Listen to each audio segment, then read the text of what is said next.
So this is my last At Issue after 16 years hosting this segment, the most successful branded segment of the national and the most watched political panel in the country. So time for a little reflection from those of us you have allowed in your homes all these years.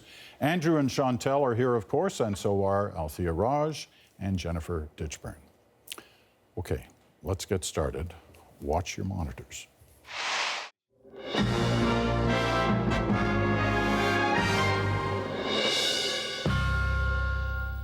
Tonight we begin a new segment on The National, something we're calling At Issue. It's an opportunity, we hope, for some lively discussion.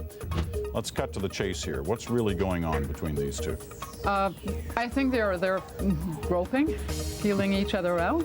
I'm not sure that they're sure that they want to go to a dance together, let alone get married, but at least they're talking. Well, it has been another wild week in the House of Commons, and hey, it's only Wednesday. But the Grand Maire affair has so dominated question period that we've moved up our At Issue panel.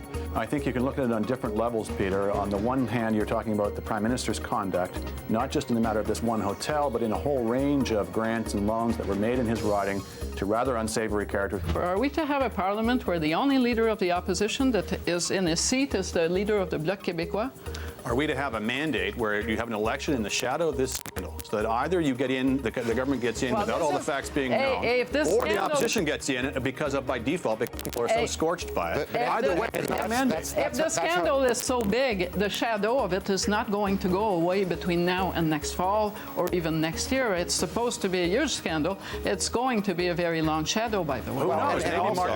Maybe Martin spends the next year cleaning house. One at a time. Alan, you're in studio for a special midsummer At Issue. Jennifer Ditchburn from the Ottawa Bureau of Canadian Press. Who Just said Thomas Mulcair. it was not Thomas Mulcair. It was Trudeau or Elizabeth May? Make a guess. Elizabeth May. Andrew and Jennifer. That was so close. But Okay, we gotta leave it at that. The Supreme Court has said you have to negotiate. Okay. Althea, one of the reasons you're here is you're one of those reporters in Ottawa who actually goes down to the Senate fairly regularly. And you have a certain affection for the place as it stands. Why is that? Well, I think it actually serves a purpose. We've seen the Senate actually do some really great things in the past. Substantial reports, bold reports calling for the destruction of CETA, for example. It wasn't my idea for a question. It was actually Bruce's idea. Okay, now Chantal looks like way too short now. Way too short, sorry. Al. You do lose a few inches as you grow old, when I've grown old on this panel. Al.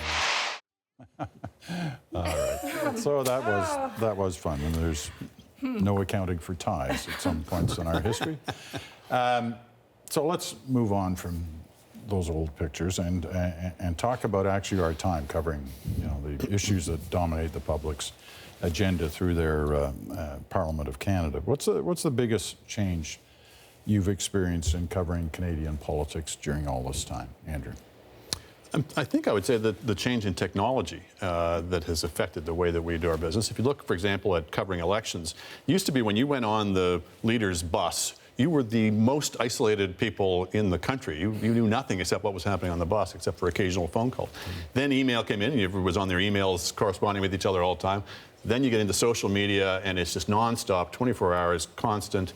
And of course, it's not just amongst the journalists, but between the journalists and the general public, and that's a very mixed blessing. It's good in the sense that it's disrupted our narrative. It's caused us to think more broadly about issues, but also, of course, it brings out the worst in people at the same time. Chantal. The issues or the focus has changed. When we started, we spent a lot of time talking about internal arrangements in Canada, how Quebec was going to get along, the West, etc. After 9/11, politics went increasingly global, not just because of 9/11, but also climate change, the global economic crisis. Now, over the past year, we've probably reached a new high with the Trump presidency. Suddenly, people are curious about what others think about the French election or Brexit. And the business of government, of the Canadian government, increasingly what matters takes place on the world stage. Althea.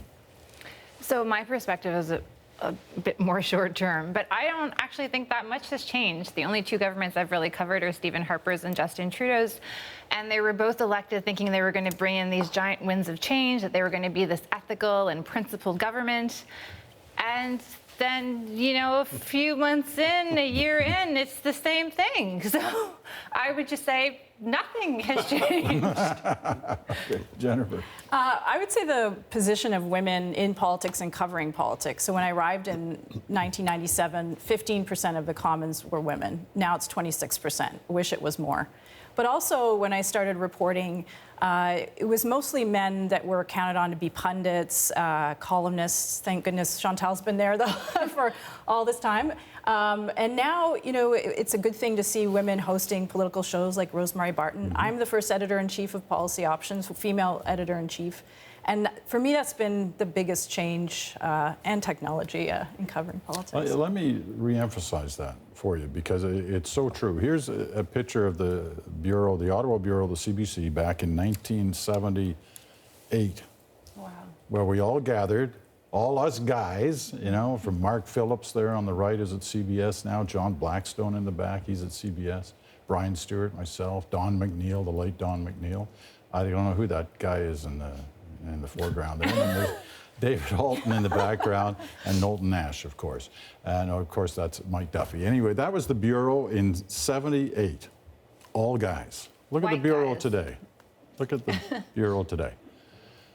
David Cochran will be mad we didn't get his picture in there, but he was away today. But all, you know, almost entirely all women.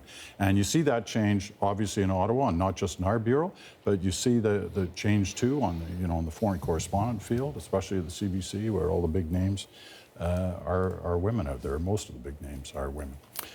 So it's a great point. What's the most memorable story in Canadian politics that you think you've covered, Chantal? Quebec referendum.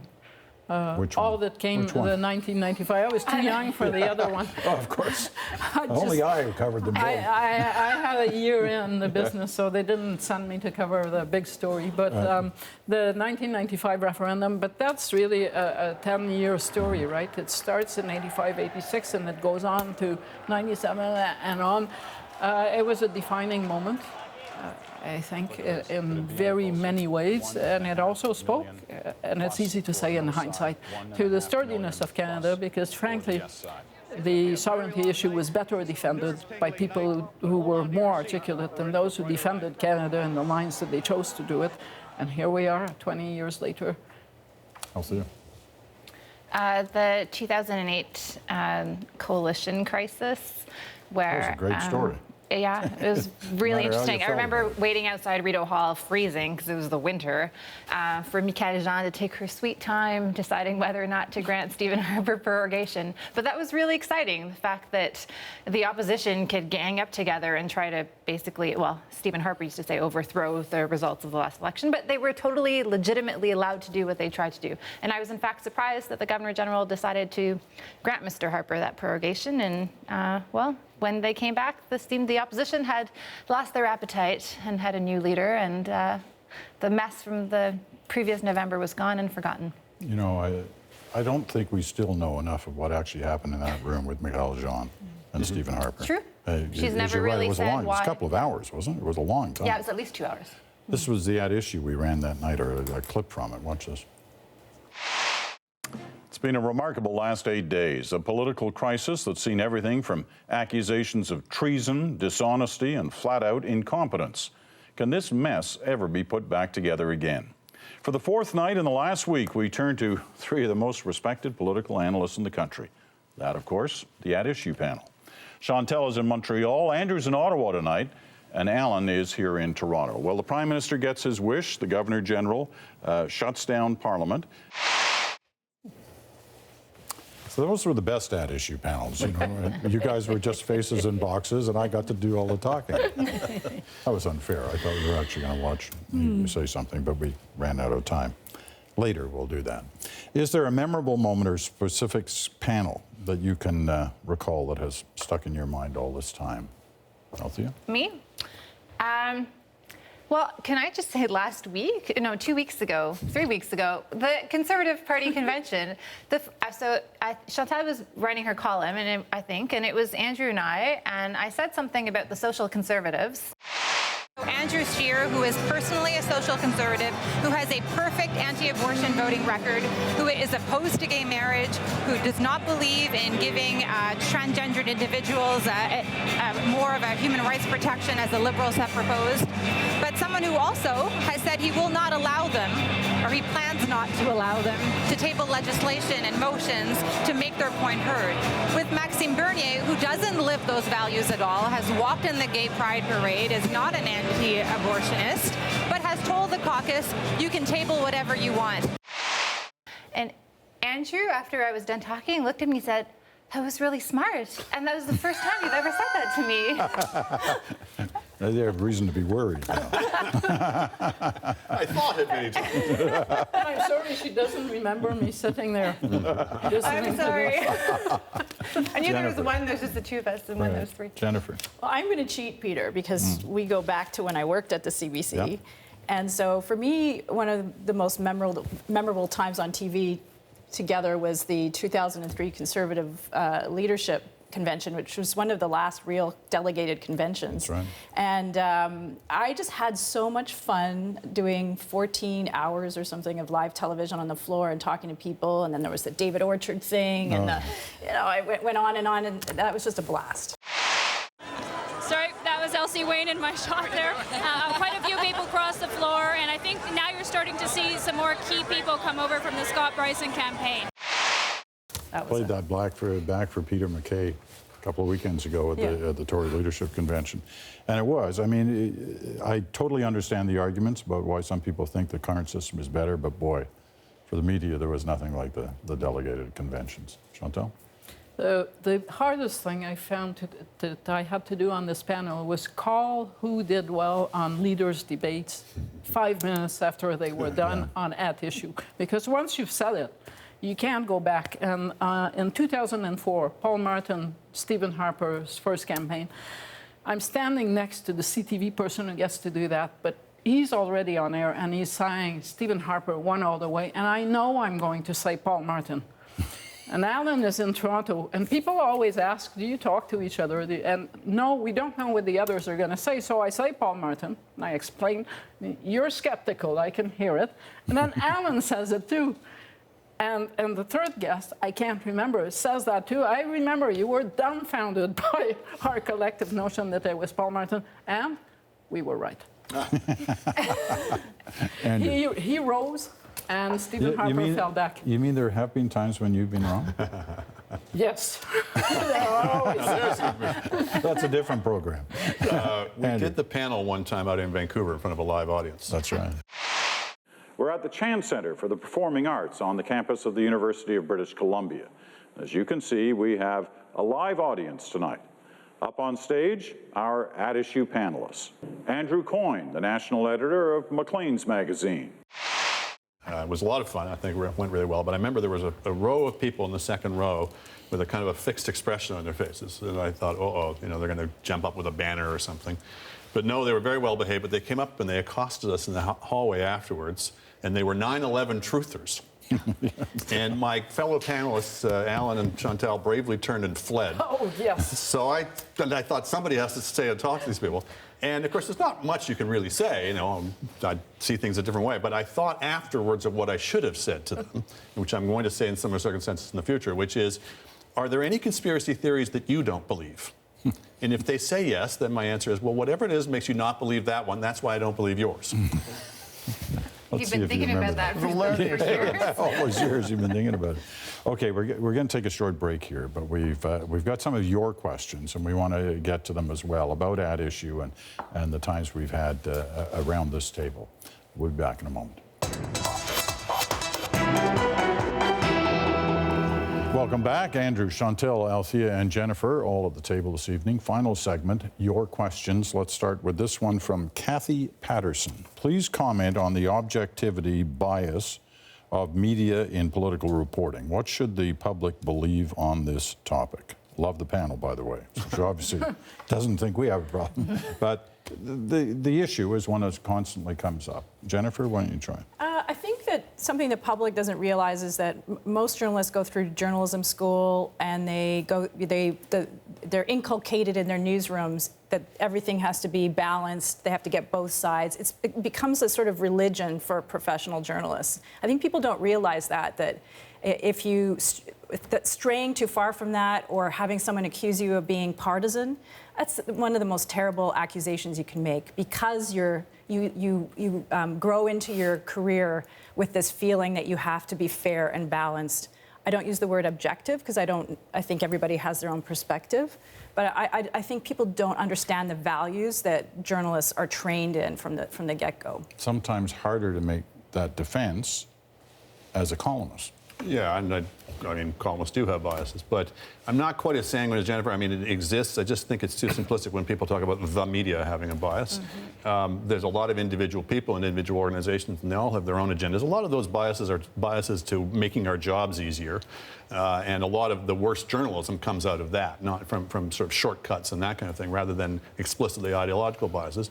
But the only answer that any of us can have is challenge us on us, call us on it, and even if you have biases that you're either conscious of or not, if you're at least trying to be fair, that's all you can really ask of somebody.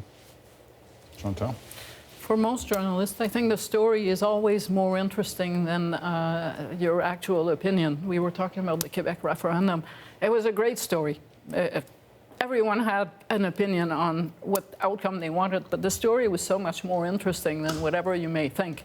And that's why people sometimes think that we like to cover election campaigns and we get excited by change, but that's because it's a better story than continuity. That doesn't make us promote change, but it does make us say, gee, this is going to be a better story.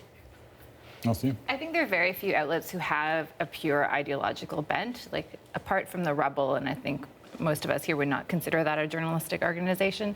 The bias really comes in terms of story treatment, so who you decide to choose or what angle you take to a certain story. But I think over time, you'll notice that those reporters that you might think are biased actually are not, because when you look at their totality of their work, like I don't know how many times per day I'm accused of being like an NDP sympathizer or an anti-NDP or anti-liberal or anti-conservative, and it really depends on where the person whose own bias is coming from. And often we're seen as being cheerleaders for the oppositions and anti-government, no matter who's sitting where. I like all of those arguments.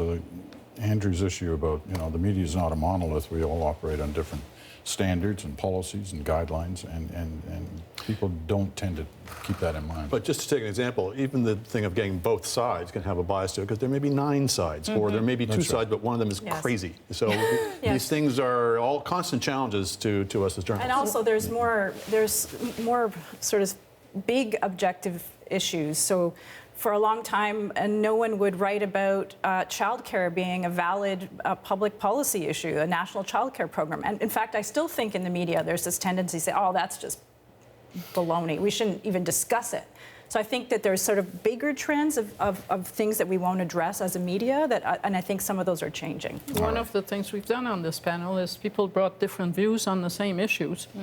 I don't know if I'm right or if Andrew is right. I think what makes the panel interesting is that people who are watching get a lot of different perspectives and can look at all this and say, yeah, I hadn't thought of it that way. That is what we do.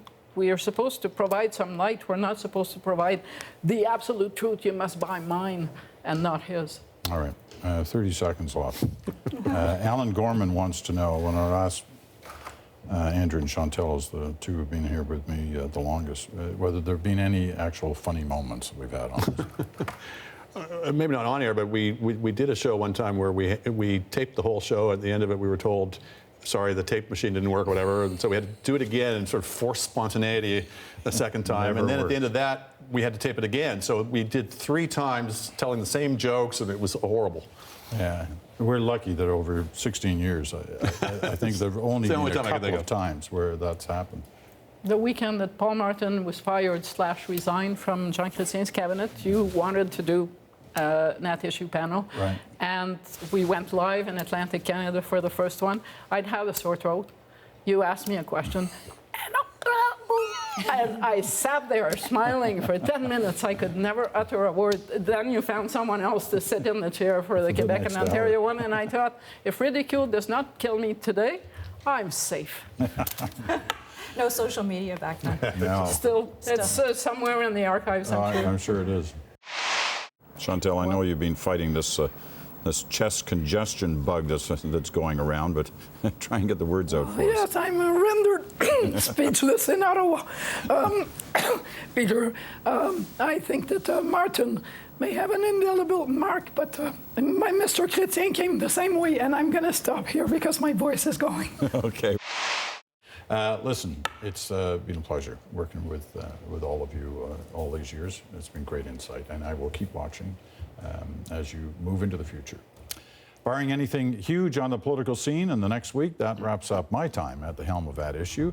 Working with this group has been, as Mike Pence would say, the greatest thrill of my life. The difference is I didn't have to say that. It's been a treat, and I'll miss it.